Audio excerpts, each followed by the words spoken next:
back, brother. This content is for those genuinely interested in men's rights. It covers complex, controversial topics that may not suit a general audience. If you're not part of the men's rights community, this video isn't for you, so feel free to tune out now. I'm Conrad Riker, a writer and advocate for fairness, dignity, and respect for men. This movement isn't about division, but addressing systemic injustices in divorce, family law, and societal expectation. Inspired by hard-working men unfairly stripped of their rights, I write for balance and justice. Together, we can change the narrative. Please like and subscribe if you appreciate this video, as it will help get the word out to those who need it. Thank you. Please relax and enjoy. This is an excerpt from Turning Point, Men's Rebirth in a Feminized World. Turning Point, Men's Rebirth in a Feminized World is an ebook available in all good stores. 10 years ago, I was a different man.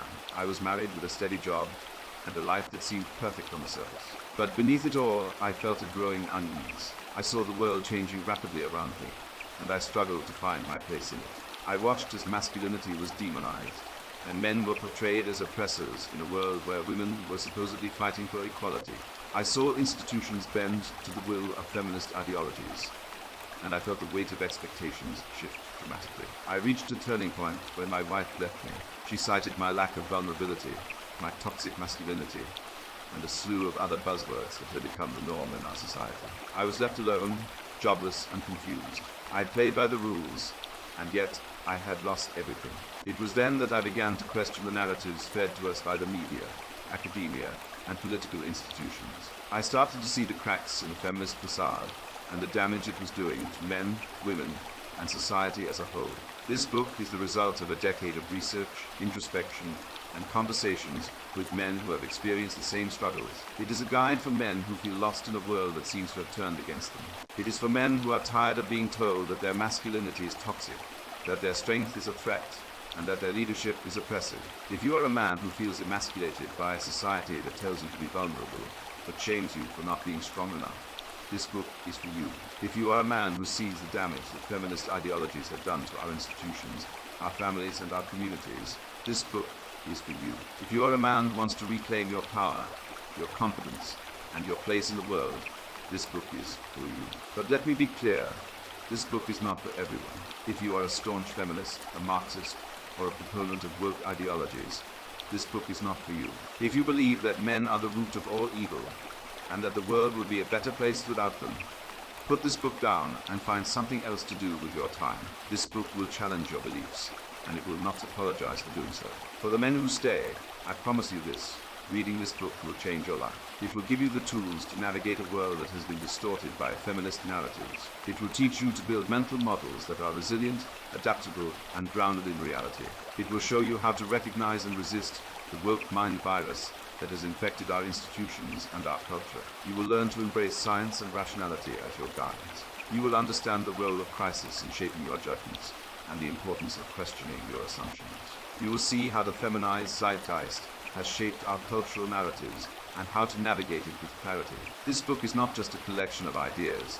It is a call to action. It is a rallying cry for men to stand up, to speak out, and to reclaim their place in the world. It is a roadmap to a future where men and women can coexist in harmony, where rationality prevails over ideology, and where truth is not sacrificed on the altar of political correctness. So, if you are ready to take control of your life, to understand the world around you, and to lead with confidence, turn the page. The journey ahead will be challenging, but it will be worth it. Together, we can turn the tide and create a better future for all. With the introduction completed, we are jumping to an extract from the book. I once saw a bumper sticker that read, "God created man in his own image, and then man returned the favor." It's funny because it's true. We've been creating God in our own image for centuries, and in the past few decades, that image has become increasingly feminine. Feminist theology has replaced traditional male symbols and metaphors with female or neutered ones. This is not an upgrade, it's a travesty. For instance, many churches now refer to God as mother or use gender-neutral language. But when you remove the masculine aspects of God, you remove an essential part of the divine balance. Sermons and religious education have shifted focus too. They concentrate on emotions, relationships, and social justice, not male spiritual growth. Don't get me wrong, emotions and relationships are important, but they can't be the be-all and end-all of spirituality. Men need challenges, adventures, and a sense of purpose. We need a spirituality that calls us to be heroes, not just nice guys. Instead, we're served sermons that feel more like therapy sessions. It's no wonder men are leaving churches in droves. And let's talk about the music. Hymns and worship songs are now filled with feminine language and imagery. They're all about feelings and nurturing, not strength and courage. I've seen grown men cringe during worship, not because they're uncomfortable with emotion, but because they're uncomfortable with the lack of masculinity. Men are wired to respond to boldness and challenge.